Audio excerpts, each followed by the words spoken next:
In the last 35 years, tuition to private and out-of-state universities has dramatically risen 1,200%, according to Cohen from the New York Times.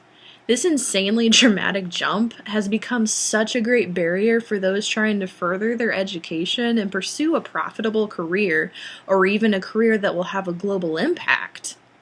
Ellis from the Cable News Network says that in 2012, the average student walked away from college with diploma in hand and a burdensome average debt of around $30,000. It is even worse for students like myself attending a private Christian university such as Olivet Nazarene University, whose college debt total is closer to $40,000 or even $50,000. For an institution that prides itself on being invested in ministry and molding our generation's next spiritual leaders in the world, they do not equip their students to pursue such fields very well. These colleges and universities should be doing more than just preparing their students academically and spiritually. They should be preparing their students financially, especially those students pursuing a career on the mission field, considering their income is not earned in the traditional sense, but rather by support and fundraising. According to SimplyHired.com, the average person pursuing a career in a ministry-related field only makes about $43,000 per year on average, which means that these students are left with insufficient means to pay for their debts accumulated while studying at their respective universities.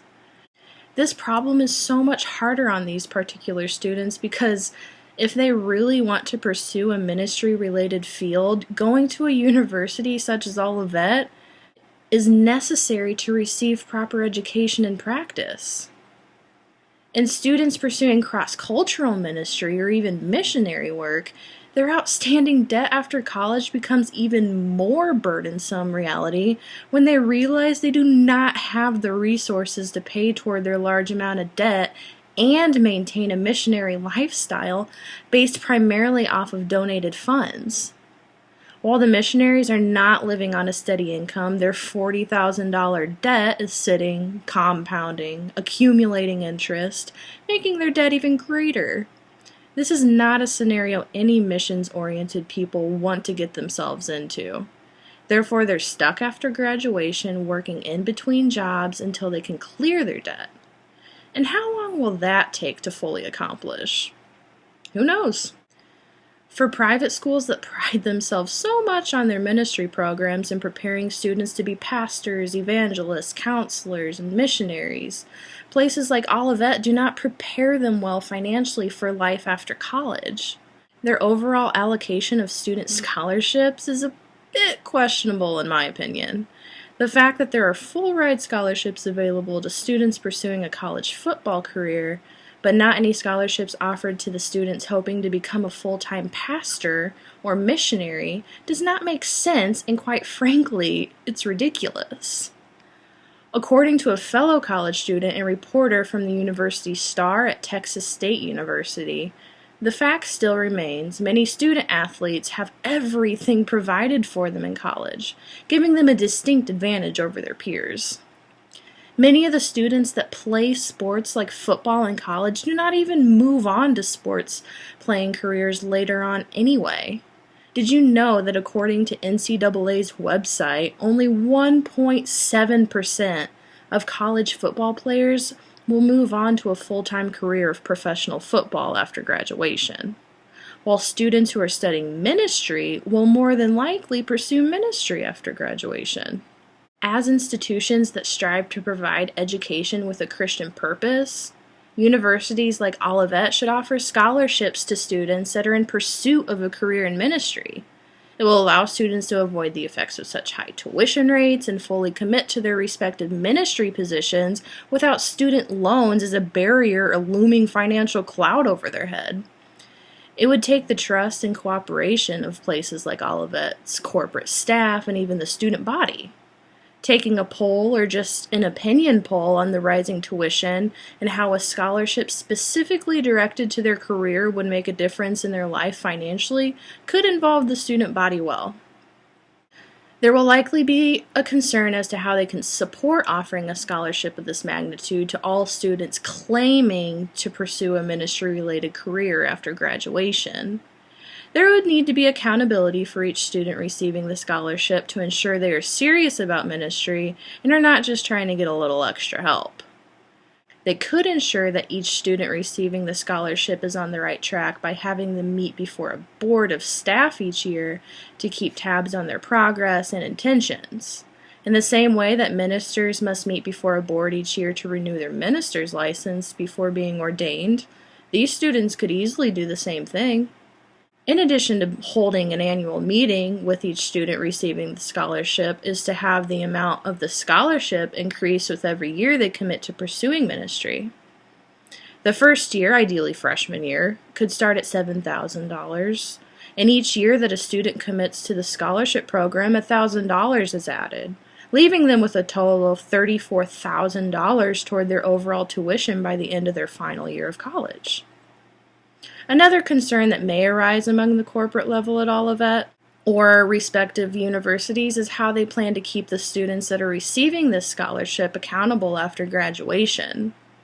I mean, it is understandable that they would want to know whether these students would be pursuing things such as missionary work for short-term or for long-term after completion of college. A short-term missionary would not be in the same financial need category as someone who plans to make it a lifelong career. Someone only planning to spend or take 6 months serving somewhere like Honduras would not meet the scholarship requirements as someone who plans to move to Honduras permanently and spend most, if not the remainder of their life there, surviving without a salary, but rather living off the money that is donated to them. The short-term missionary would not be as eligible for the scholarship as the latter. To make sure each person after leaving their university is actually following through with their commitment is to set up another level to their accountability program for after graduation. There is a similar program in place by the government for students working to pay off their debts. If they agree to work for a nonprofit organization for at least 10 years, the government will forgive all of their federal loans that the student holds.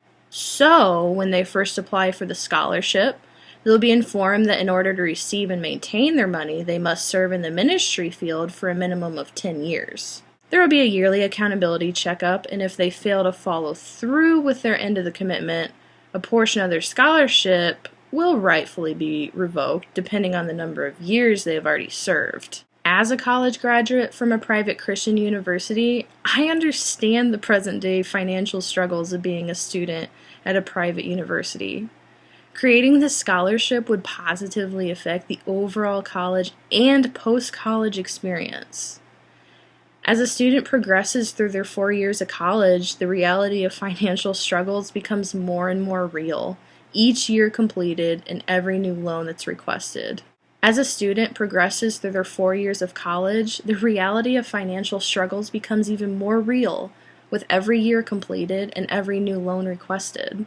If a student is able to walk away without a large burdensome financial mountain looming over their head and their career, they'll be more than likely to see Olivet and their overall experience there in a better light. The time comes when universities begin depending on its graduates to give back to the institution and support the school financially. Honestly, if students are still greatly struggling with the mountain of debt whenever that request is sent their way, the university should be prepared for a resounding no. On the other hand, if the student feels that the university did prepare them financially, they will be more likely to send their support, and they will likely gain more financial partners. This gain of financial partners could bridge the financial gap that the universities would be worried about if the scholarship program were to be put into place. My alma mater, Olivet, wants to have a good name for itself. But no amount of slogans or catchy phrases will ever make a student overlook the awful feeling of being financially indebted to them forever.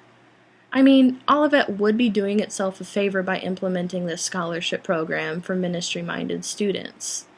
This kind of reputation would give future or transferring students who desire pursuing a field in ministry but are hesitant of the high tuition rates a good and affordable college option And with more students will come more revenue to make up for the possible financial deficit that the new scholarship program would possibly create.